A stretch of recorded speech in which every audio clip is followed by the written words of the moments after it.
अधिकार। चित्र the nation archives and records administrative United state of America से आभार। अपनी रोजामर्रा की जिंदगी में हम अक्सर अधिकारों की चर्चा करते हैं। लोकतांत्रिक देश के सदस्य होने के नाते हम वोट देने, राजनीति पार्टियां बनाने और चुनाव लड़ने जैसे अधिकारों की बात करते हैं। लोग अधिकारों के लिए नई नई मांग भी कर रहे हैं। आमतौर पर स्वीकृत नागरिक और राजनीतिक अधिकारों के अलावा सूचना के अधिकार, स्वच्छ वायु के अधिकार और सुरक्षित पेयजल के अधिकार का भी दावा जताया जा रहा है। जहां हम प्राय अपने राजनीतिक और सार्वजनिक जीवन से जुड़े अधिकारों का दावा करते हैं, वहीं हम सामाजिक और व्यक्तिगत संबंधों में भी अधिकारों की भाषा का प्रयोग करते हैं। मसलन हम अपना कैरियर चुनने और देश में बोर कोटक घूमने के अधिकारों की बात करते हैं। और न केवल वयस्क मनुष्यों के लिए बल्कि बच्चों, गर्भस्थ, भ्रूण और पशुओं के लिए भी अधिकारों का दावा किया जाता है। इस प्रकार विभिन्न लोगों विविध तरीके से अधिकारों की अवधारणा प्रस्तुत करते हैं। इस अध्याय में हम इस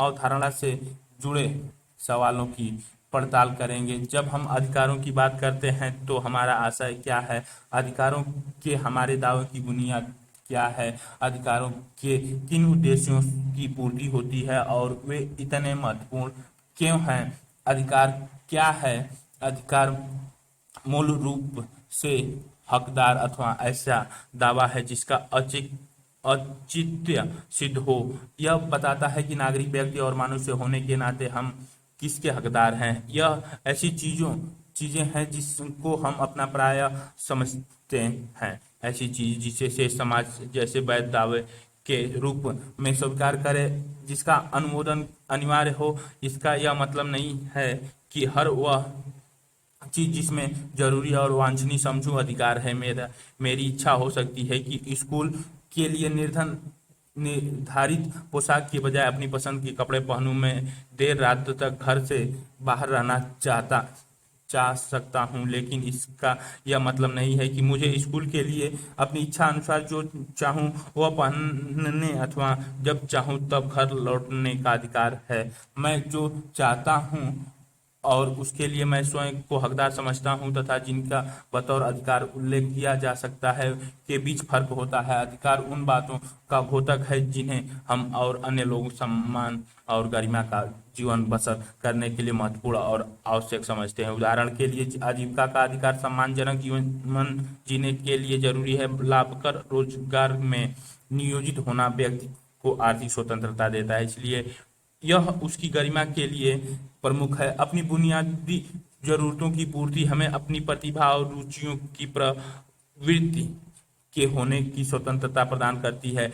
यहाँ हम स्वतंत्र अभिव्यक्ति के अधिकार का उदाहरण ले सकते हैं। यह अधिकार हमें सृजनात्मक और मौलिक होने का मौका देता है, चाहे यह लेखन के क्षेत्र में हो अथवा नृत्य, संगीत या किसी अन्य रचनात्मक क्रियाकलापों में।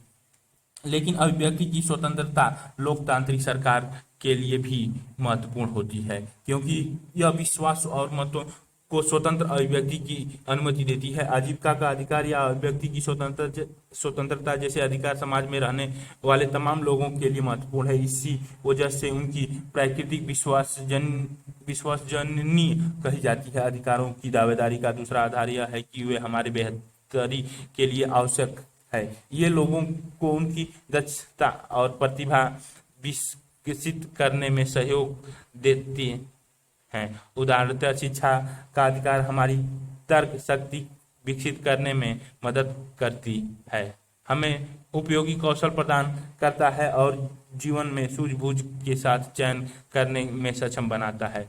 व्यक्ति के कल्याण के लिए इस हद तक शिक्षा को अनिवार्य समझा जाता है कि उस सर्वोपरि अधिकार माना गया है। बहरहाल, अगर कोई कार्यकलाप हमारे स्वास्थ्य और कल्याण के लिए नुकसानदेह है तो उसे अधिकार नहीं माना जा सकता। उदाहरण के लिए डॉक्टरी शोध के यह प्रमाणित किया है कि नशीली दवाएं स्वास्थ्य के लिए हानिकारक है, चूंकि ये अन्य के साथ हमारे रिश्तों को दुष्प्रभाव डालती है।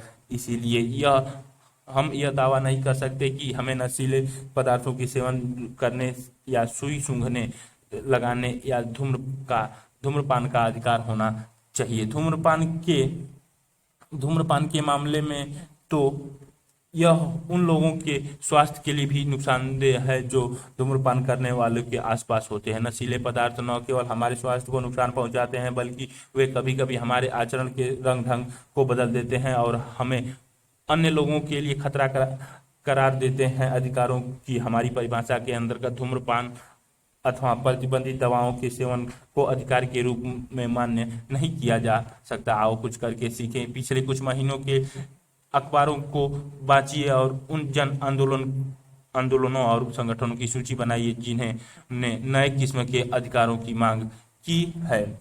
अधिकार कहाँ से आते हैं? 17वीं और 18वीं शताब्दी में राजनीतिक सिद्धांतकार तर्क देते थे कि हमारे लिए अधिकार प्राकृतिक या ईश्वरीय प्रदत्त है। हमें जन्म से वे अधिकार प्राप्त हैं, परिणामतः कोई व्यक्ति या शासक उन्हें हमसे छीन नहीं सकता है। उन्होंने मनुष्य के 3 प्राकृतिक अधिकार चिन्हित किए थे: जीवन का अधिकार, स्वतंत्रता का अधिकार और संपत्ति का अधिकार। अन्य तमाम अधिकार इन बुनियादी अधिकारों से ही निकलते हैं। हम इन अधिकारों का दावा करें या न करें, व्यक्ति होने के नाते हमें ये प्राप्त है यह विचार कि हमें जन्म से ही कुछ खास अधिकार प्राप्त हैं काफी शक्तिशाली अवधारणा है कि क्योंकि इसका अर्थ यह है कि जो ईश्वर प्रदत्त है और उन्हें कोई मानव शासक या राज्य हमसे छीन नहीं सकता। प्राकृतिक अधिकारों के विचार का इस्तेमाल राज्यों अथवा सरकारों के द्वारा स्वेच्छाचारी शक्ति के प्रयोग का विरोध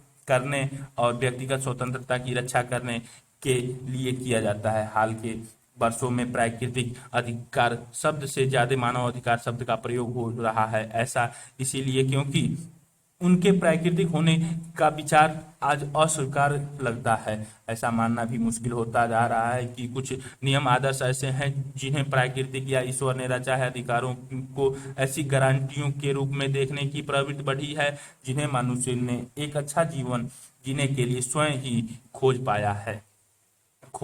या पाया है। मानव अधिकारों के पीछे मूल मान्यता यह है कि सभी लोग मनुष्य होने मात्र से कुछ चीजों को पाने के अधिकारी हैं या एक मानव के रूप में हर आम आदमी विशिष्ट और समान महत्व का है। इसका अर्थ यह है कि एक आंतरिक दृष्टि से सभी मनुष्य समान हैं और कोई भी व्यक्ति दूसरे को नौकर होने के लिए पैदा नहीं हुआ है। सभी मनुष्य एक आंतरिक मूल्य से संपन्न होते हैं और उन्हें स्वतंत्र रहने तथा अपनी पूरी संभावना को साकार करने का समान अवसर मिलना चाहिए। इस विचार का इस्तेमाल नस्ल, जाति, धर्म और लिंग पर आधारित मौजूदा असमानताओं को चुनौती देने के लिए किया जाता रहा है। अधिकारों की इस साझेदारी पर संयुक्त राष्ट्र के मानव अधिकारों का सार्वभौम घोषणा पत्र बना है। यह उन दावों को मान्यता देने का प्रयास करता है जिन्हें विश्व समुदाय सामूहिक रूप से गरिमा और आत्मसम्मान से परिपूर्ण जिंदगी जीने के लिए आवश्यक मानता है। पूरी दुनिया के उत्पीड़ित जन सार्वभौम मानव अधिकार की अवधारणा का इस्तेमाल उन कानूनों को चुनौती देने के लिए कर रहे हैं जो उन्हें पृथक करने वाले और समान अवसरों तथा अधिकारों से वंचित करते हैं। वे मानवता की अवधारणा की पुनर्व्याख्या के लिए संघर्ष कर रहे हैं ताकि वे खुद को इससे शामिल कर सके। कुछ संघर्ष सफल भी हुए हैं, जैसे दास प्रथा का उन्मूलन हुआ, लेकिन कुछ अन्य संघर्ष में अभी तक सीमित सफलता ही मिल पाई है। लेकिन आज भी अनेक ऐसे समुदाय हैं जो मानवता को इस प्रकार परिभाषित करने के लिए संघर्ष में लगे हैं जो उनको भी परिभाषित करें। विविध समाज में ज्यों-ज्यों नए नए खतरे और चुनौतियां उभर आई हैं, त्यों-त्यों उन मानव अधिकारों की सूची लगातार बढ़ती गई है जिनका लोगों ने दावा किया है। मसलन यह आज प्राकृतिक पर्यावरण की सुरक्षा की जरूरत के प्रति काफी सचेत है और इसने स्वच्छ हवा, शुद्ध जल, टिकाऊ विकास जैसे अधिकारों की मांगे पैदा की है। युद्ध या प्राकृतिक संघटन के दौरान अनेक लोग, खास कर महिलाओं, बच्चे या बीमार, जिन बदलावों को झेलते हैं उनके बारे में नई जागरूकता के, आजीविका के अधिकार, बच्चों के अधिकार और ऐसे अन्य अधिकारों की मांग भी पैदा की है। ऐसे दावे मानव गरिमा के अतिक्रमण के प्रति नैतिक आक्रोश का भाव व्यक्त करते हैं और वे समस्त मानव समुदाय हेतु अधिकारों के प्रयोग और विस्तार के लिए लोगों से एकजुट होने का उसके बाद मानव गरिमा के बारे में कांट। हर चीज की या तो कीमत होती है या गरिमा। जिसकी कीमत होती है उसकी जगह उसके समतुल्य कोई दूसरी चीज भी रखी जा सकती है। इसके विपरीत जो तमाम कीमतों से ऊपर हो और जिसका कोई समतुल्य न हो उसकी गरिमा होती है। अन्य प्राणियों से अलग मनुष्य की एक गरिमा होती है। इस कारण से वे अपने आप में बहुमूल्य हैं। 18वीं सदी के जर्मन दार्शनिक इमून इमूनुएल कांट के लिए इस साधारण विचार का गहरा अर्थ था।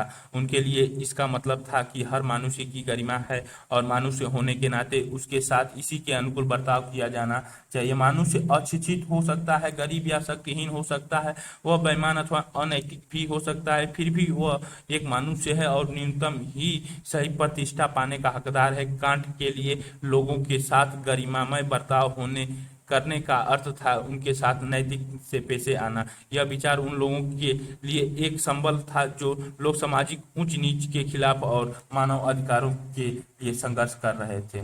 कांट के विचार ने अधिकारों की एक नैतिक अवधारणा प्रस्तुत की है। पहला, हमें दूसरों के साथ वैसा ही आचरण करना चाहिए जैसे हम अपने लिए दूसरों की अपेक्षा करते हैं। दूसरा, हम यह निश्चित करना चाहिए कि हम दूसरों को अपनी स्वार्थ सिद्ध का साधन नहीं बनाएंगे। हम लोगों के साथ उस तरह का बर्ताव नहीं करना चाहिए जैसा कि हम कलमकार या घोड़े के साथ करते हैं।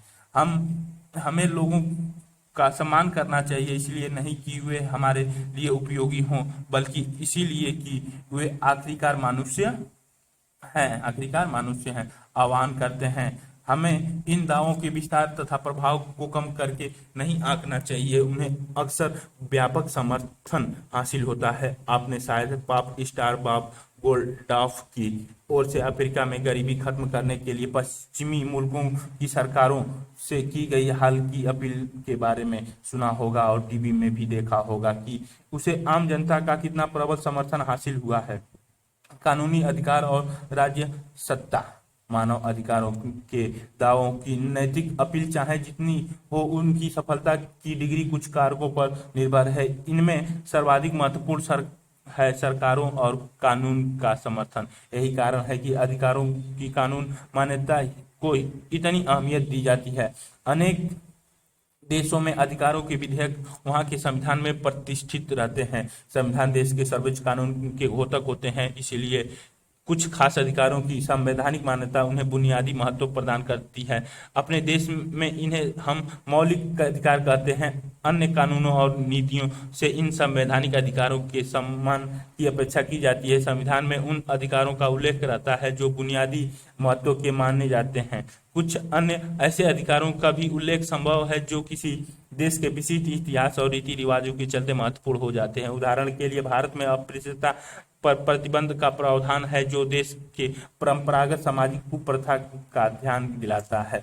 हमारे दावों को मिलाने वाली कानून और संवैधानिक मान्यता इतनी महत्वपूर्ण होती है कि बहुत से सिद्धांतकार अधिकार को ऐसे दावे के रूप में परिभाषित करते हैं जिन्हें राज्य ने मान्य किया हो। कानूनी मान्यता से यकीनन हमारे अधिकारों को समाज में एक खास दर्जा मिलता है, लेकिन कानूनी मान्यता के आधार पर किसी अधिकार का दावा नहीं किया जा सकता, जैसा कि पहले चर्चा की जा चुकी है। अधिकारों का धीरे धीरे विस्तार और ये चित्र में, मेरे पिता ने टेलीफोन लगवाने के लिए आवेदन किया था। 2 महीने से भी ज्यादा हो गए और अब भी तक कुछ नहीं हुआ। वे क्या कर सकते हैं? जानते हो, अब हमारे पास सूचना का अधिकार है। हम जान सकते हैं कि हमारे आवेदन का क्या हुआ। हम देरी का कारण भी जान सकते हैं। विस्तार और पुनर्व्याख्या हो रही है। ऐसे अभी तक अगले रहे समूहों को शामिल करने और गरिमापूर्ण और सम्मानजनक जीवन की हमारी नई समझदारी के उद्देश्य से हो रहा है। अधिकतर मामलों में अधिकार राज्य से किए जाने वाले दावे अधिकारों के माध्यम से हम राज्य सत्ता से कुछ मांगे करते हैं। जब हम शिक्षा के अधिकार पर जोर देते हैं तो हम राज्य से बुनियादी शिक्षा के लिए प्रावधान करने की मांग करते होते हैं। समाज भी शिक्षा के महत्व को स्वीकार कर सकता है और अपनी तरफ से इसमें सहयोग कर सकता है। विभिन्न समूह विद्यालय खोल सकते हैं और छात्रवृत्ति के लिए निधि जमा कर सकते हैं ताकि तमाम वर्गों के बच्चे शिक्षा का लाभ प्राप्त कर सके। लेकिन मुख्यतः यह जिम्मेवारी राज्य की बनती है। राज्य को ही आवश्यक उपायों का प्रवर्तन करना होता है जिससे हमारे शिक्षा के अधिकार की पूर्ति सुनिश्चित हो। इस प्रकार अधिकार राज्य को कुछ खास तरीकों से कार्य करने के लिए वैधानिक दायित्व सौंपते हैं। प्रत्येक अधिकार निर्देशित करता है कि राज्य के लिए क्या करने योग्य और क्या नहीं। उदाहरण के लिए मेरा जीवन जीने का अधिकार राज्य को ऐसे कानून बनाने के लिए बाध्य करता है जो दूसरे के द्वारा क्षति पहुंचाने से मुझे बचा सके। यह अधिकार राज्य से मांग करता है कि वह मुझे चोट या नुकसान पहुंचाने वाले को दंडित करे। यदि कोई समाज महसूस करता है कि जीने के अधिकार का मतलब अच्छे स्तर के जीवन का अधिकार है तो वह राजसत्ता से ऐसी नीतियों के अनुपालन की अपेक्षा करता है जो स्वस्थ जीवन के लिए स्वच्छ पर्यावरण और अन्य आवश्यक निर्धारकों का प्रावधान करे। दूसरे शब्दों में मेरा अधिकार यह राज्य सत्ता को खास तरीके से काम करने के कुछ वैधानिक दायित्व सौंपता है। अधिकार सिर्फ यही नहीं बताते हैं कि राज्य को क्या करना है, वे यह भी बताते हैं कि राज्य को क्या कुछ नहीं करना है। मसलन किसी व्यक्ति की स्वतंत्रता का अधिकार कहता है कि राज्य सत्ता महज अपनी मर्जी से उसे गिरफ्तार नहीं कर सकती। अगर वह किसी को सलाखों के पीछे करना चाहती है तो उसे इस कार्रवाई को जायज ठहराना पड़ेगा। उसे किसी न्यायालय के समकक्ष इस व्यक्ति की स्वतंत्रता में कटौती करने का कारण बताना होगा। इसीलिए मुझे पकड़ने के पहले गिरफ्तारी का वारंट दिखाना पुलिस के लिए आवश्यक होता है। इस प्रकार मेरे अधिकार राज्य सत्ता पर कुछ अंकुश भी लगाते हैं। दूसरे तरीके से कहा जाए तो हमारे अधिकार यह सुनिश्चित करते हैं कि राज्य की सत्ता व्यक्तिगत जीवन और स्वतंत्रता की मर्यादा का उल्लंघन किए बगैर काम करे। राज्य संपूर्ण प्रभुत्व संपन्न सत्ता हो सकता है, उसके द्वारा निर्मित कानून बलपूर्वक लागू किए जा सकते हैं, लेकिन संपूर्ण प्रभुत्व संपन्न राज्य का अस्तित्व अपने लिए नहीं बल्कि व्यक्तियों के हित के लिए होता है। इसमें जनता का ही अधिक महत्व है और सत्तारूढ़ सरकार को उसके ही कल्याण के लिए काम करना होता है। शासक अपनी कार्रवाई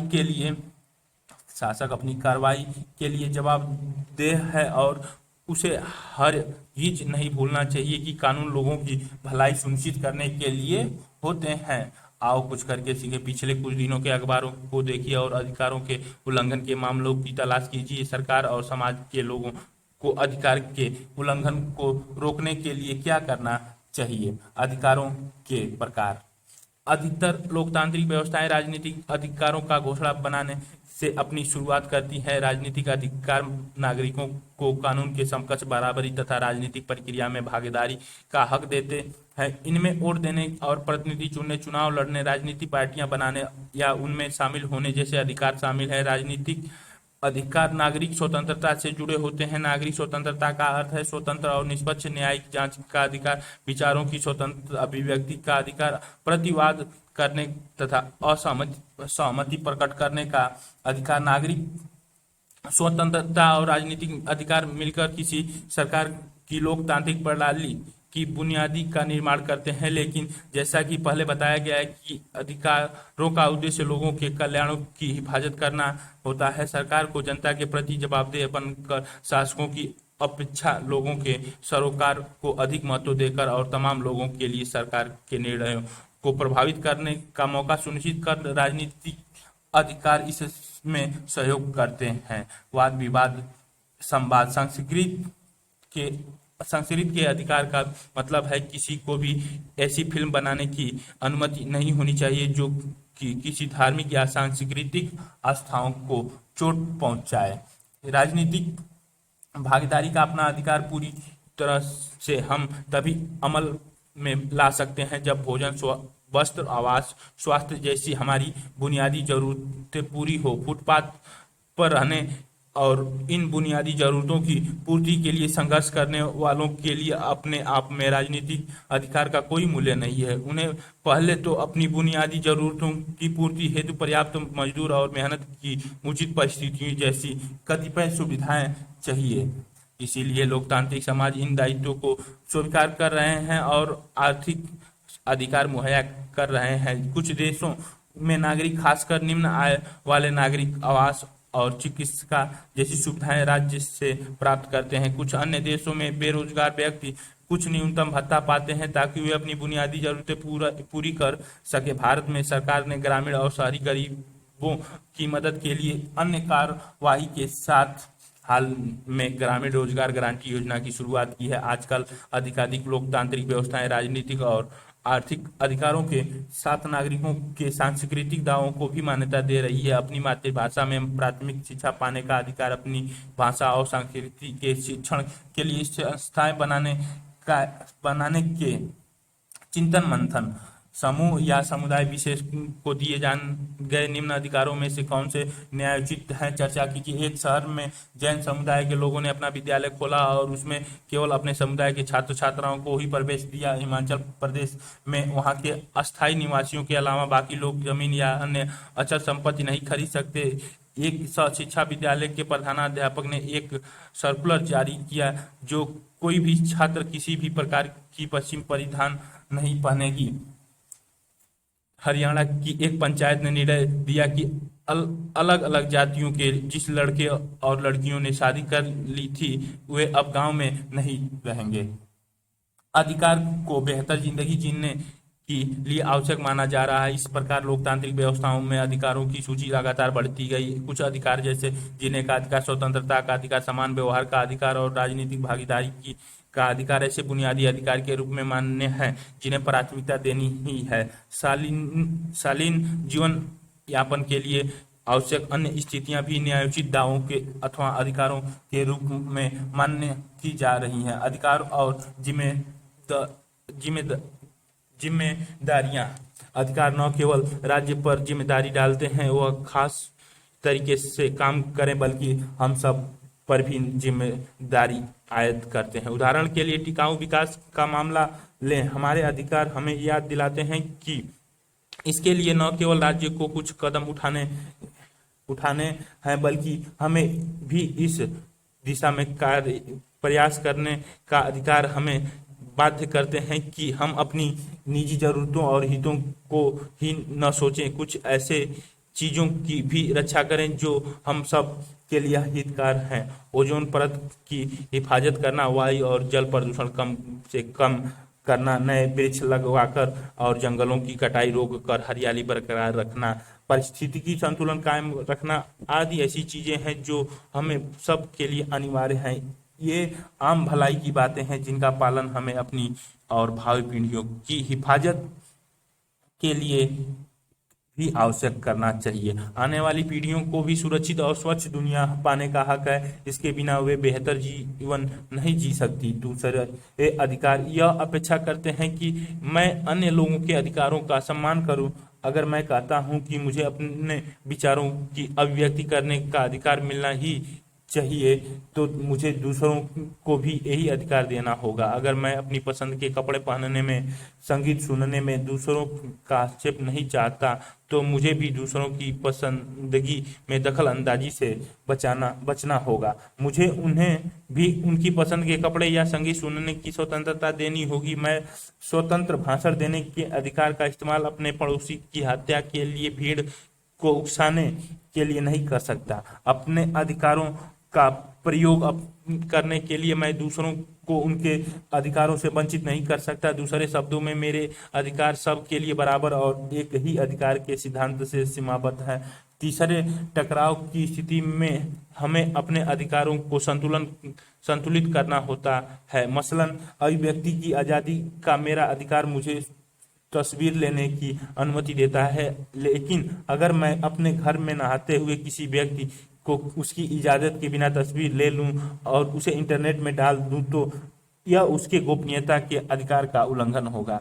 चौथे, अधिकारों को अपने अधिकारों पर लगाए जाने नागरिकों को अपने अधिकारों पर लगाए जाने वाले नियंत्रणों के बारे में चौकस रहना होगा। आजकल एक विषय जिस पर बहुत अधिक चर्चा हो रही है, यह बढ़ते प्रतिबंधों से संबंधित है। ये प्रतिबंध कई सरकारें राष्ट्रीय सुरक्षा के नाम पर लोगों के नागरिक स्वतंत्रता पर लगा रही हैं। नागरिकों के अधिकारों और भलाई की रक्षा के लिए जरूरी मानकर राष्ट्रीय सुरक्षा की हिफाजत का समर्थन किया जा सकता है, लेकिन किसी बिंदु पर सुरक्षा के लिए आवश्यक मानकर थोपे गए प्रतिबंध अपने आप में लोगों के अधिकारों के लिए खतरा बन जाए तो क्या आतंकी बमबारी की धमकी का सामना करते राष्ट्र को अपने नागरिकों की आज़ादी छीन लेने की इजाज़त दी जा सकती है?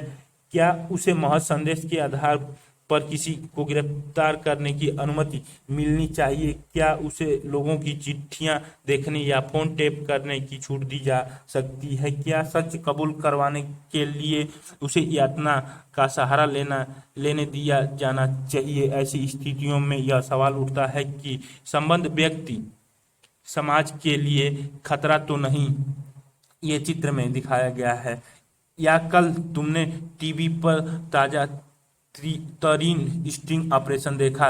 प्रसिद्ध सीन तारिक और नामी अधिकारी के बीच की बातचीत पर मुझे तो यकीन ही नहीं हुआ। यह टीवी पर सनसनी फैलाने का सस्ता तरीका है। इसके अलावा यह उनके निजता के अधिकार का अतिक्रमण भी है, निजता के अधिकार का अतिक्रमण भी है, पैदा कर रहा है। गिरफ्तार लोगों को भी कानूनी सलाह की इजाजत और दंडाधिकारी या न्यायालय के सामने अपने पक्ष पेश करने का अवसर मिलना चाहिए। लोगों की नागरिक स्वतंत्रता में कटौती करते वक्त हमें अत्यंत सावधान होने की जरूरत है, क्योंकि इनका आसानी से दुरुपयोग किया जा सकता है। नागरिक सरकारें निरंकुश हो सकती हैं और वे उन उद्देश्यों की जो की जड़ खोद सकती हैं जिनके लिए सरकार बनती है, यानी लोग के कल्याण की। इसीलिए यह मानते हुए भी कि अधिकार कभी संपूर्ण सर्वोच्च नहीं हो सकते, हमें अपने और दूसरों के अधिकारों की रक्षा करने में चौकस रहने की जरूरत है, क्योंकि ये लोकतांत्रिक समाज की बुनियाद का निर्माण करते हैं। वाद विवाद संवाद किसी व्यक्ति के अधिकार वहां खत्म हो जाते हैं जहां दूसरे व्यक्ति की नाक शुरू होती है। 10 दिसंबर 1948 को संयुक्त राष्ट्र की सामान्य सभा ने मानव अधिकारों की सार्वभौमिक घोषणा को स्वीकार और लागू किया। इस घोषणा की प्रस्तावना का पाठ नीचे दिया गया है। इस ऐतिहासिक कृत्य को आगे बढ़ाते हुए सामान्य सभा ने सभी सदस्य देशों में मानव अधिकारों की सार्वभौमिक घोषणा के पाठ को प्रचारित करने का आह्वान किया। सामान्य सभा ने देशों या क्षेत्र की राजनीतिक स्थिति पर ध्यान न देते हुए इसे विशेष तौर से विद्यालयों और अन्य शैक्षिक संस्थानों में प्रसारित और प्रदर्शित करने और पढ़ने और पढ़वाने का आह्वान किया। मानव अधिकारों की विश्वव्यापी घोषणा की प्रस्तावना, चूंकि मानव परिवार के सभी सदस्यों की स्वाभाविक अंतर्निहित गरिमा तथा उनके समान एवं अत्याजक अधिकारों की प्रतिष्ठा विश्व में स्वतंत्रता, न्याय तथा शांति की आधारशिला है। चूंकि मानव अधिकारों के उपहास तथा अवमानना के कारण मानवीय चेतना को भयभीत करने वाले क्रूरतापूर्ण कृत्य प्रतिफलित हुए हैं, इसीलिए यह अनिवार्य है कि ऐसे विश्व की स्थापना हो जिसमें सभी मनुष्य भाषण तथा विश्वास की स्वतंत्रता हासिल तथा भय तथा अभाव से मुक्ति प्राप्त कर सकें, जो मानव समुदाय की सबसे महत्वपूर्ण अभिलाषा है। चूंकि यह आवश्यक है कि मनुष्य को अत्याचार तथा दमन के विरुद्ध अंतिम अस्त्र के रूप में विद्रोह न करना पड़े, इसीलिए विधि के शासन के द्वारा मानव अधिकारों की रक्षा हो। चूंकि राष्ट्र के मध्य मित्रतापूर्ण संबंधों की स्थापना को प्रोत्साहित करना आवश्यक है। चूंकि संयुक्त राष्ट्र संघ के देशों ने घोषणा पत्र में मूलभूत मानव अधिकार, मनुष्य की गरिमा तथा महत्व तथा पुरुषों तथा महिलाओं के समान अधिकारों के प्रति अपना विश्वास पुनः व्यक्त किया तथा व्यापक स्वतंत्रता की उपलब्धि हेतु उत्तम जीवन स्तर तथा सामाजिक विकास को प्रोत्साहित करने का संकल्प लिया। चूंकि सदस्य देशों ने संयुक्त राष्ट्र संघ के सहयोग से मानव अधिकारों तथा मूल्य स्वतंत्रताओं के विश्व स्तर पर सम्मान तथा अनुपालन को प्रोत्साहित करने का संकल्प लिया। चूंकि उक्त संकल्पों की पूर्ण उपलब्धि हेतु उन अधिकारों और स्वतंत्रताओं की सर्वदेशिक अवधारणा सर्वाधिक महत्वपूर्ण है।